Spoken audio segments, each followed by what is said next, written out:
अस्सलाम वालेकुम, ये this is Jawad and welcome back to another video. तो आज की इस वीडियो में हम डिस्कस करने जा रहे हैं ये जो 9th क्लास की आ गई है ना हमारे पास इंग्लिश कंपलसरी SSC1। तो ये जब से SLOs आई है तो यार बच्चों की परेशानी में बहुत इजाफा हो गया। भाई क्या हो गया, टेंशन नहीं लेनी, मैं हूँ ना। तो यहाँ पे आ गए हमारे पास SLOs पेपर, तो यहाँ पे ई शीट्स और ये सारी बच्चे बहुत कंफ्यूज हो गए कि हम तो मर गए यार, क्या हो गया। भाई कुछ भी नहीं हुआ। यहाँ पे आपके पास MCQs कितने आ रहे हैं, ये नंबर 15 हैं, तो MCQs मतलब कितने हैं, 15 हैं।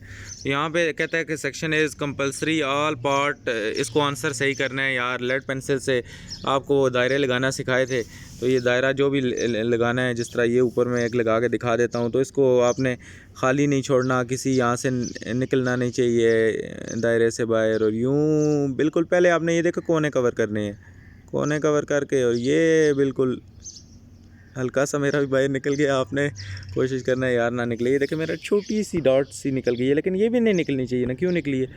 तो चलिए आगे चलते हैं इंग्लिश की तरफ, छोड़ें इसको। ये आप बच्चे तो नहीं हैं, आप सबको पता हो गया होगा अब। उसके बाद ये देखें हमारे जितने भी रेलिवेंट बबल को हमने फिल करना है। आपका ऑप्शन ए है तो आपने ए के सामने वाला बबल करना है, सी है तो सी के सामने वाला, उसके बाद बी है तो बी के सामने वाला, डी है तो डी के सामने वाला। आगे आते हैं हमारा, ये देखें पहला क्या है, went from dawn to dust the poetic line है। ये सारी शायरी आ गई है हमारे पास, ग्रामर आ गई है। तो ग्रामर अभी आपको सही पढ़नी पड़ेगी। ज़्यादा आपके जो टीचर्स हैं, मैं उनको यही कहूँगा कि वो अपने बच्चों को ग्रामर पे फोकस कराएं।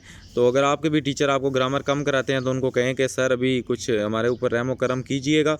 तो यहाँ पर कहता है my dog's been bashed dash hits getting is nail trimmed. तो यहाँ पे देयर फोर आता है, बट आता है, या जो भी आता है ये आपने लिखना है। मैं आपको सॉल्व कराऊंगा, टेंशन नहीं लेनी। अभी फ़िलहाल मैं आपको समझा रहा हूँ कि ये सारी ग्रामर किस तरह आती है। Which of the birds build their nest in conspicuous spot well hidden by the leaves, deduce the meaning, इसका आपने मीनिंग लिखना है। और ये कॉन्टेक्सचुअल क्लूज़, ये आपको भी पढ़ना पड़ेगा कि कॉन्टेक्स्ट में से जो क्लूज़ होते हैं वो क्या चीज़ें होती हैं। उसके बाद यहाँ पे देखें इन्फिनेटिव वर्ब आपको पढ़ना पड़ेगा, मतलब ये सारी ग्रामर आ रही है। उसके बाद ये आगे 5th वाले में देखें तो हमें यहाँ पे क्या है, आपको सिंपल सेंटेंस, कंपाउंड, इन चीज़ों के बारे में भी नॉलेज होनी चाहिए। उसके बाद यहाँ पे लिरिक्स एग्जाम्पल, आपको पोइट्री, फिक्शन, ड्रामा, नावल भी आपको पढ़ना पड़ेगा। ये भी ग्रामर में आता है। ये आपको जो आपकी पोएम्स है उनके आखिर में ये ग्रामर दी हुई है। आगे चलते हैं हम इस इंग्लिश कंपलसरी के पेपर पे। तो हमारे पास ये जितने 15 के 15 MCQs हैं, ये सारे ग्रामर पे हैं। तो अभी हम आगे 7वें को डिस्कस करते हैं। 7वें में हमें क्या है कि टिम इज़ टेरिफाइंग। तो यहाँ पे आपको कॉन्जोनेंस का पता होना चाहिए, उसके बाद एसोनेंस का पता होना चाहिए, एलिट्रेशन और नाफोरा का पता होना चाहिए, ये क्या होता है। तो he wanted the pair of puppies, तो noun phrase, verb, adjective phrase, इन सारी चीज़ों का भी पता होना चाहिए। उसके बाद यहाँ पे आपको मीनिंग बताना चाहिए। 2-3 आपसे मीनिंग पूछेंगे, ये फ्रोज़न और मीन्स का। उसके बाद यहाँ पे you sit beside the wall, तो आपको ये पता होना चाहिए कि कंजक्शन है, और उसके बाद ये क्या है, वर्ब है, ये सारी चीज़ें। उसके बाद select a singular from a word फॉर्मूले, तो इसका सिंगुलर प्लूरल नाउन आपको पता होने चाहिए। The book from she game is very informative, तो ये आपको सिंपल सेंटेंसेस कंपाउंड की नॉलेज होनी चाहिए। इसी तरह 13 पे अगर हम आ जाएँ तो हमें किस की नॉलेज होनी चाहिए कि वजह तो फॉलोइंग इज़ ट्रांजिशनल डिवाइसेस। ये बड़ी यार इनकी बड़ी चर्चे हैं, ट्रांजिशनल डिवाइसेस भी आपको पढ़नी पड़ेंगी अब। और उसके बाद ये ग्रामर यहाँ से ही आपको पता चलेगा इनके मॉडल पेपर्स को देख के कि कौन कौन सी आ रही है और आप कितने पानी में हैं और कितने आग में हैं। तो उसके बाद ये आपको एक और नज़र आ रहा होगा कि ऑर्डर ऑफ एडजेक्टिव भी आपको पढ़ना पड़ेगा यहाँ पे। तो ये ग्रामर में आपको सारी एक नोट्स अपलोड करने जा रहा हूँ, जिसमें 9th की कंप्लीट ग्रामर है। आपने उसकी टेंशन नहीं लेनी, और वो आपने बेशक खुद समझ लें, मैं भी आपको समझा भी दूंगा, अपलोड भी कर दूंगा, टेंशन नहीं लेनी किसी चीज़ की भी, मैं हूँ ना। उसके बाद he cut the branches of trees में आपको simple present past perfect tenses का पता होना। तो शॉर्ट में आपको यही बताऊँ कि सारा का सारा ऑब्जेक्टिव जो आ रहा है फेडरल बोर्ड का फर्स्ट ईयर, वो आई थिंक सो 9 का, तो वो आ रहा है आपका ग्रामर से। इसके बगैर भाई अब गुजारा नहीं है। उसके बाद आपके पास एक सेक्शन बी आएगा। सेक्शन बी अगर आपको नज़र आ रहा हो तो आप देख सकते हैं, इसमें आपके पास क्वेश्चन नंबर 2 में आपको पैराग्राफ आ रहा होगा। तो यहाँ पे मैं थोड़ा इसको अच्छी तरीके से नीचे आपको दिखाता हूँ। तो क्वेश्चन नंबर 2 में कहता है कि read the following passage and answer the 5 question. आपने 5 क्वेश्चनों के जवाब देने, इंक्लूडिंग द क्वेश्चन नंबर 1। भाई जान, ये जो क्वेश्चन नंबर 1 है समरी वाला, यहाँ पे ये कंपलसरी कर दिया गया, और उसके नंबर कितने दे दिए गए, 5 + 1 6। एक आपको इस टाइटल का नंबर देगा और बाकी किसके नंबर आपको देगा, बाकी आपको 5 नंबर समरी।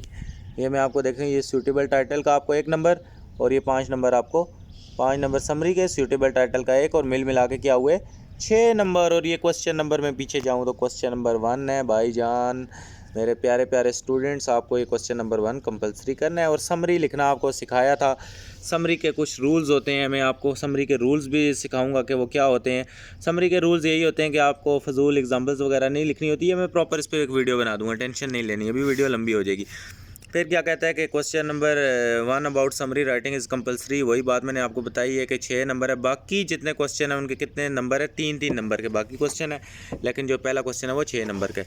यहाँ पे 2 चीज़ें अंडरलाइन हुई होती हैं, इनके मीनिंग लिखने होते हैं, हर पैराग्राफ में हुई होंगी।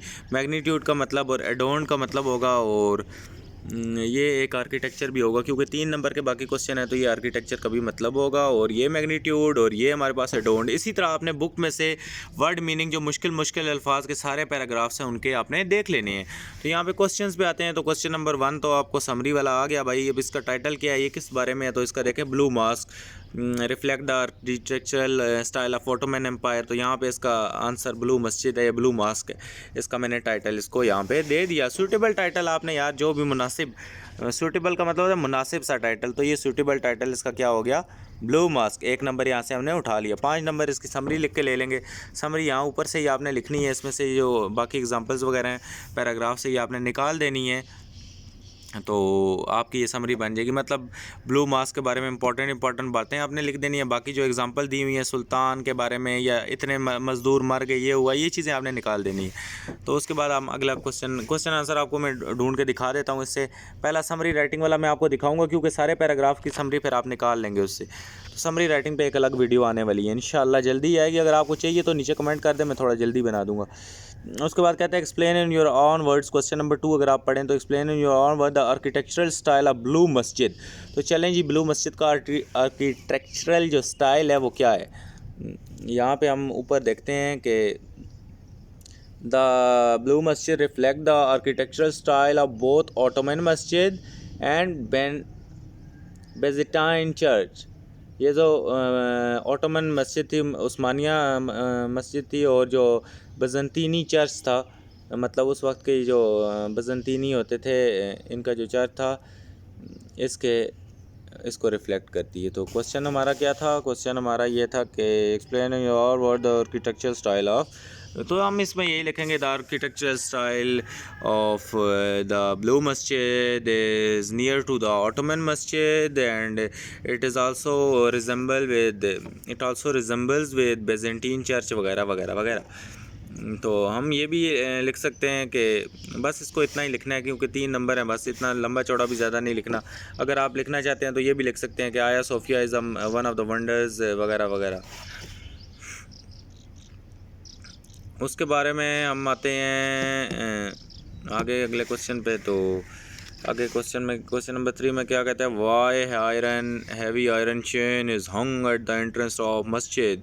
क्वेश्चन नंबर 3 ये है, आप पढ़ सकते हैं इसको। तो देखते हैं आयरन चेन क्यों लगी होती है। तो यहाँ पे आप भी साथ साथ देखते हैं कौन पहले ढूंढ लेता है।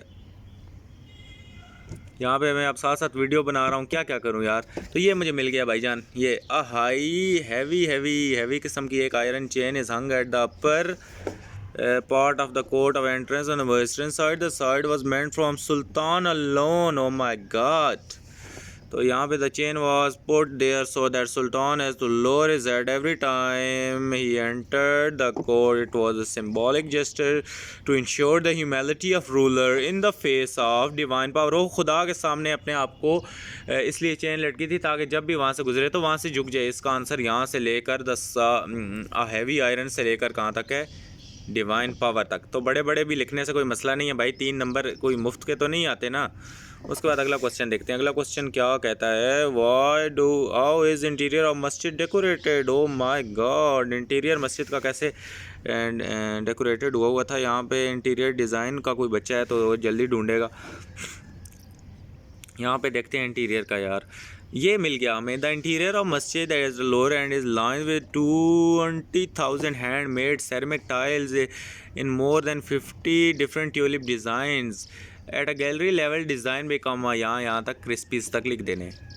इंटीरियर अपर पार्ट को छोड़ दो भाईजान, ये अपर पार्ट वाला काम नहीं लिखना, ये है अपर पार्ट को छोड़ो, यहाँ इंटीरियर तक ये ओके हो गया। तो ये अभी देखें मैं इसको पहली बार इस मॉडल पेपर को देख रहा हूँ और आपके सामने बना रहा हूँ, तो आप लोग भी बना लोगे।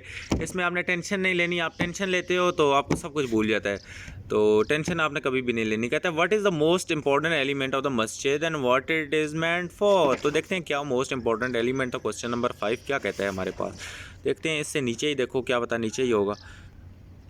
तो मोर देन, ओ माई गॉड, ये मिल गया। The most important element of the interior मस्जिद इज़ महराब।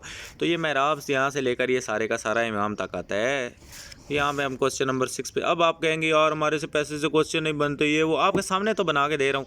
अगर आप कहते हैं मैं तीनों मॉडल पेपर के बना के दूंगा, टेंशन नॉट, ओके। तो यहाँ पे हम चलते हैं। What is the impression of blue mosque, do you have पैसे। अब आपने अपनी वर्डिंग में थोड़ा सा आपने अपनी इंग्लिश जर्नी, अब आपको वक्त मिल गया तो आपने यही लिखना है कि वाह यार क्या इसका आर्किटेक्चर था आया इसका मस्जिद का, हम बहुत इम्प्रेस हो गए। उसके बाद आपने लिखना है कि मस्जिद में सुल्तान की ये जो हैवी चेन है इससे भी हमें बड़ा अच्छा हुआ कि वो खुदा के सामने बड़ी आज़ी दिखाता था। यहाँ से इंग्लिश उठा लो, कोई वो करने की ज़रूरत नहीं है।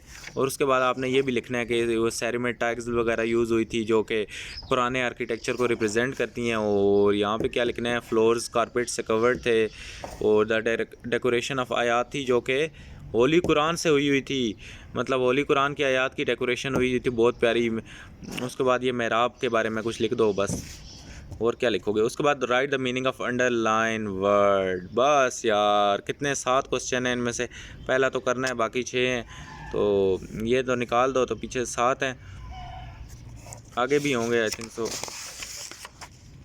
आगे नहीं है, बस इतने ही हैं। तो इनमें से एक क्वेश्चन की आई थिंक सो चॉइस है, ये आपको एक क्वेश्चन की चॉइस है। इसमें से ये मीनिंग वाला छोड़ देना, ही ज़्यादा नहीं आता है तो कर लेना, या आगे पीछे से पूछ लेना, इतना भी नहीं। चलें आगे चलते हैं क्वेश्चन नंबर 3 पे।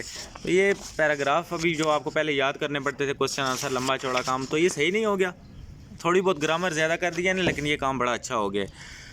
तो वैसे भी MCQs आते ही हमें नहीं होते थे हमारे ज़माने में भी। तो उसके बाद paraphrase one of the following stanza, he gives the harness bell a shake to ask if there is a mistake, the only other sound is the sweep of easy wind in a downy flake. और उसके बाद इन दोनों में से कोई एक आप कर सकते हैं। उसके बाद होप है, ये होप आपने नहीं पढ़ी। Hope is the thing with feather that preaches in the soul and sings the tune without the words and never stop at all. इसके बारे में आप होप के बारे में अंग्रेज़ी अगर आपकी सही है तो अपने पास से लिख सकते हैं, मैं तो इसमें भी लिख लूँ, मुझे कोई मसला नहीं है। लेकिन ये आप ये जो stopping by would eight snowy evening की आ गई है, ये भी आपका एक बुक से आएगा, एक बुक से नहीं आएगा। तो ये मैंने नोट फ्रॉम बुक लिख दिया है। और इसमें आपने क्या काम करना है जी, पैराफ्रेजिंग में क्या काम करना होता है कि आपने लिखना है कि the horse of the poet gave him a bell because he think that stopping there may be a mistake. कि वहाँ पे यार वो कहता था कि वैसे तो मैं घर जाके ही दम लेता था, लेकिन अब शायर यहाँ पे रुक गया तो क्या पता कोई मसला हो। The only other sound is the sweep of easy wind. And कहता है कि यहाँ पे अगर कोई और आवाज़ आ रही थी तो आप लिख सकते हैं कि इन this stanza the poet said that his ass gave him a bell to ensure that whether there is something going wrong or not, and the only other sound in this place is of beautiful sound of wind and only flake। बस ये आपने अपनी wording में करके लिखना है। Hope का अगर लिखना है तो आपने ये लिखना है, hope is the thing with feather that preaches in the soul. तो in this stanza the poet says that the hope is the thing which keeps us alive in the dark in bad days. और इस तरह लिखना है कि and it has no words and it never stops when the hope stops. जब उम्मीद मर जाए तो इंसान भी मर जाता है, तो उम्मीद पे दुनिया कायम है। तो थोड़ी बहुत इंग्लिश अपने अपने वर्डिंग में लिखनी है, यही पैराफ्रेजिंग।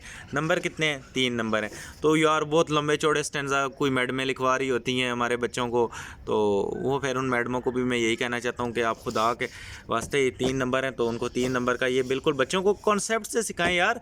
पैराफ्रेजिंग कौन सी मुश्किल है? अब बच्चे कहते हैं पैराफ्रेजिंग याद करेंगे, ओ भाई क्या याद करोगे, खुदा का खौफ करो, ये अपनी वर्डिंग में लिखनी होती है, कौन सी इसमें कोई बड़ी रॉकेट साइंस है। उसके बाद ये पार्ट बी है, आपको छोटू सा करके नज़र आ रहा होगा। कहता है कि read the following stanza carefully and answer the question. इसमें से भी ये एक wander lonely as a cloud आपकी बुक से आया है, और इसमें भी आपको चॉइस है। उसके बाद ये दूसरा एक स्टेंजा आपको है, that the sweetest in the gale is heard and sore must be the storm that could be abash a little bird that keep so many warm. तो ये आपकी बुक से नहीं आया, ऊपर वाला आपकी बुक से आया, तो हमको क्लाउड वाले कोई देख लेते हैं। इसको आपने स्टैंजा को आपने केयरफुली पढ़ लिया और क्वेश्चन आंसर 3 है।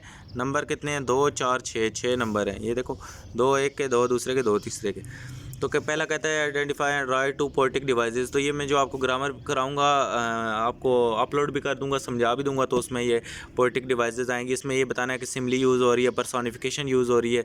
पोएटिक डिवाइसेस उनको कहते हैं। लिटरेशन यूज़ हो रही है, क्या यूज़ हो रहा है। उसके बाद कहता है which of the two things have been compared in first 2 lines of stanza. First 2 lines ये हैं, स्टेंजा ये 2। तो वो कहता है कि उसने अपने आप को किससे कंपेयर किया है? क्लाउड से। कहता है मैं क्लाउड्स की तरह आवारा फिर रहा हूँ, दैट फ्लोज ऑन हाई और वेल्स एंड हिल्स। वो कहता है कि जो वैलीज़ और हिल्स पे, यहाँ पे शायर को कौन सी 2 चीज़ों को कंपेयर किया गया है? शायर ने अपने आप को क्लाउड्स वगैरह से कंपेयर किया है। यही 2 इसकी लाइंस है, पहली 2। और उसके बाद कहता है कि right the rhyme scheme. Rhyme scheme of stanza होती है ABA तो ये वाली आपको समझाऊंगा। जब ग्रामर आप समझोगे तो उसमें राइम स्कीम की भी प्रॉपर ये है। उसके बाद ये और है, और के बाद आप ये सेकंड कर सकते हो। ये भी नॉट फ्रॉम बुक है, इसके साथ लिख देते हैं ताकि जिस बच्चे को भी मैं दूंगा उसका भी फ़ायदा हो जाए। तो ये भी आपको एक बुक से आएगी, तो एक बुक के बाहर से आएगी, ठीक है। तो उम्मीद है इसमें भी कोई मसला नहीं है। इसके भी क्वेश्चन देखते हैं। 2 पोएटिक डिवाइसेस है इसमें। Right what do storm do with bird. तो वो क्या बर्ड के साथ करता है कि आबाश, मतलब उसको तबाह कर देता है, उनके घोंसले उड़ा देता है। उसके बाद the rhyming scheme of poet. तो राइमिंग स्कीम बताऊंगा आपको क्या होती है। क्वेश्चन नंबर 4 आ गया। ओ माय गॉड, ये ग्रामर का क्वेश्चन है और आसान क्वेश्चन है। Write fill in the blanks to complete the process of planting trees. तो इसमें आपको क्या कहता है? Use the passive voice of verb. आपने passive voice of verb use करनी है। और यहाँ पे कहता है कि व्हेन यू स्टार्ट प्लांटेशन, तो इसको एक मिनट यार सही कर लूँ। तो इंश्योर द बॉल इज़ सोक। अब सोक की जगह आपने क्या लिखना है? Ensure the ball is soaked. Passive voice इसमें यूज़ करनी है। यहाँ पे एक क्या है, दूसरे ये हम काम की चीज़ पे आते हैं। पूरा पढ़ने की ज़रूरत है। A seed product is add है, तो यहाँ पे क्या हो जाएगा? एडिड हो जाएगा। तो ये आपने कॉमन सेंस से इस्तेमाल करने हैं यार। कितने नंबर आपको मुफ्त में मिल रहे हैं? 5 नंबर मिल रहे हैं, पूरे 5 के 5 आ जाएंगे। तो उसके बाद के तीसरी ब्लैंक किधर गई? तीसरी ब्लैंक ये है, roots can be completely covered हो जाएगा। और यूर सॉइल इज़ क्या कहता है? Your soil is add to improve, तो एडिड हो जाएगा। और यहाँ पे क्या कहता है? In soil good fertiliser is, तो यूज़ तो नहीं होता ना, या यूज्ड होगा। थोड़ी बहुत अगर आपको इंग्लिश आती है तो आप ये भी कर लोगे। तो ये क्वेश्चन नंबर 4 हमारा हो गया फिल इन द ब्लैंक्स वाला। इसमें आपको डिटेल में जाने की कोई ज़रूरत नहीं। जो काम की चीज़ें हैं उन पे ये ब्रैकेट लिखो, दरमियान में सही ब्लैंक पुट करो, बात ख़त्म। इनको आप इस तरह भी लिख सकते हो, सोक लिख के आगे सही सोक लिख सकते हो। पूरी ये लिखने की ज़रूरत नहीं है पेपर में आपको। क्वेश्चन नंबर 4, क्वेश्चन नंबर 4 का बी पार्ट एक आ गया कि use the suitable form of verbs in the following sentences. तो यहाँ पे लिखा है my cat be fond of travelling. तो माई कैट विल भी होगा। ये जो भी आपको अच्छी वर्ब लग रही हैं सही वाली उनको आपने दे देना है। It is usually to get up 5 AM in the morning. Yesterday I get up at 7 AM। तो येस्टरडे अब पास्ट आ गया, येस्टरडे आई गॉट अप, या जो भी इसका होगा वो सही वाला लिख देना है। उसके बाद if he had worked hard he succeed, तो ही सक्सीडेड। तो आई थिंक सो ये खुद भी सही है, ये ही विल सक्सीड। हाँ ही विल होगा क्योंकि इफ़ वो कह रहा है ना, if he worked hard he will succeed. तो he go to London tomorrow, he will go to London हो जाएगा। तो इट रेन्स सिंस मॉर्निंग, या इट रेन्ड होगा, जो भी होगा आप देख लें इसको। इसके नंबर भी देख लेते हैं। इसके नंबर कितने आपको मिल जाएंगे जी? इसके भी 5 नंबर हैं। एनी 5 इसमें से कुछ करने। ये कितने हैं यार? 7 है आई थिंक। तो अगले पेज पे भी हैं। तो ये 7 है, इनमें से 5 करने हैं। इसमें आपको चॉइस दे दी गई है। तो ये आपको मैं दिखाता हूँ। ये आपको 6वां 7वां दिया है कि no sooner I heard I rush to the spot, rushed हो जाएगा। और I pay my electric bill, तो पेड हो जाएगा। या I will pay electric bill by 10th of every month. उसके बाद इसको छोड़ें, आगे पंक्चुएट आ गया। पंक्चुएट में आपने क्या काम करना है, इसमें 3 नंबर हैं आपको, ये 3 नंबर आपको नज़र आ रहे हैं। पंक्चुएट में आपने देखना होता है कि यार कैपिटल स्मॉल लेटर का मसला है, कॉमा लगे हैं, इन्वर्टेड कॉमर्स तो नहीं आते, आखिर में फुल स्टॉप तो नहीं लगा हुआ। तो ये इसके रूल्स होते हैं, पंक्चुएशन के रूल मैं आपको सिखा दूंगा, तो ये आप कर लेंगे। नो सर के बाद कुछ आएगा, I haven't communicated with them, inverted commas में आई थिंक सो आएगा। तो ये इसके रूल्स होंगे, वो आपको मैं सिखाऊंगा, तो उससे आप ये कर लेंगे। उसके बाद आगे चलते हैं।